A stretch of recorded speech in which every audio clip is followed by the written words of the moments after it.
She waited in the dim corner of the holding room, her hands trembling against the metal floor. The cold air from the vent above brushed against her skin and made her shiver. She was an alien from a distant world captured during the raid on her colony. She had seen humans fight and she knew how ruthless they could be. She closed her eyes and whispered her final words to her ancestors, ready to die at the humans' hands. When the door opened, the light blinded her for a second. A tall human soldier stepped in, his boots heavy against the steel floor. His uniform was worn and his face carried a strange calmness. He looked at her not like an enemy, but like someone trying to understand.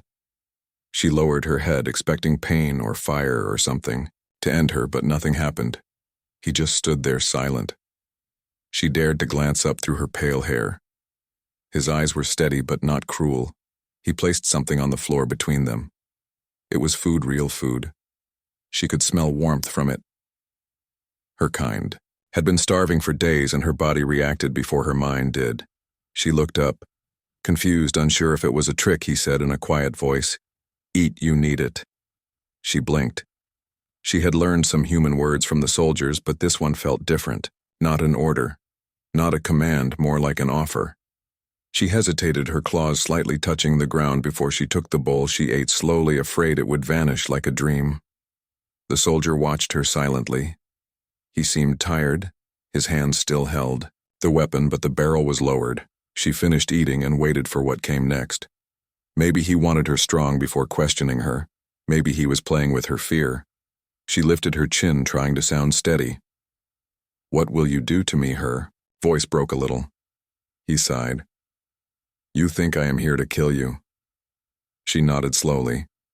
He sat on the floor across from her, his armor clicking softly. "I saw what they did to your people," he said. "I don't want to be that kind of human." She didn't know what to say. She only knew fear and the sharp edge of survival. Time passed and the sound of the engines hummed somewhere far above. They were no longer on her world. The soldier reached into his pack and took out a small metal pendant. He held it out to her. "This is from my sister. She died in the first contact war. I used to think your kind was the reason." He looked down. Now I'm not sure. She felt her breath catch. She had never seen a human grieve for one of their own like that. Her species taught that humans were cold and cruel creatures of destruction, yet the man in front of her spoke like a lost brother. He asked her name. She hesitated again and then whispered, "Lyra." He repeated it slowly, as if tasting the sound. She asked his name. He said Adam. She liked the way it sounded, strong and simple. The silence between them grew softer, not empty, but filled with small understanding. She watched his hands. They were steady, even when his words trembled. He told her that the war was ending, that many humans were tired of killing, that maybe one day both species could look at each other without fear. She didn't know if that day would come, but in his eyes, she saw something she had never seen before. Mercy.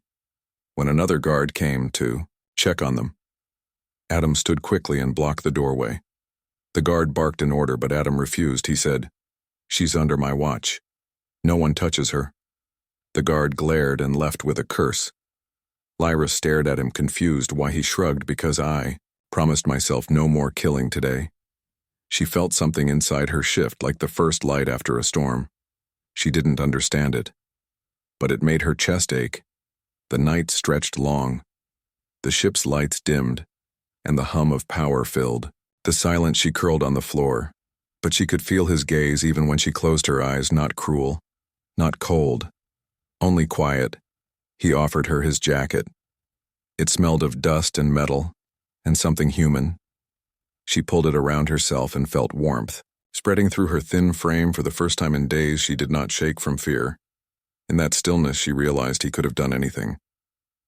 Ended her life, questioned her, broken her spirit, but he chose not to. He chose peace in a world where war had eaten everything she had known. When she looked up again, he was sitting by the door, his weapon set aside, his eyes closing from exhaustion. She studied the strange lines on his face, the rough hands that had offered food and mercy. She whispered, softly, "Thank you." Her voice was barely a sound, but he opened his eyes and smiled just a little. She understood then that sometimes power did not come from strength or battle, but from restraint, from the quiet choice to be kind, even when it hurt even. When the world demanded cruelty as the engines carried them both through the black sea of stars, she no longer saw him as an enemy, just a man who refused to be what his world wanted, and that truth made her shiver more than fear ever could.